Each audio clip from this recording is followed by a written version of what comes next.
The log viewer allows you to search, view and export raw data captured by Impero. You can view this data within the log viewer or export it in CSV format. To access this tool, open the Impero console. Navigate to the Admin tab and then select the Log Viewer.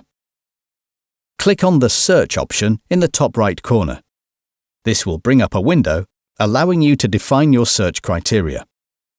You can choose to search for window captions, websites visited, applications used, deleted files, printed documents, or captures that have been triggered.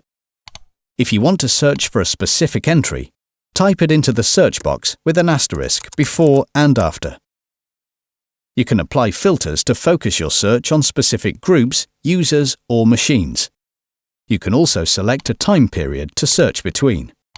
When you have set your search criteria, click on Search to generate the results. The results will appear in the right-hand panel. If you want to save the search results, you can click on Export.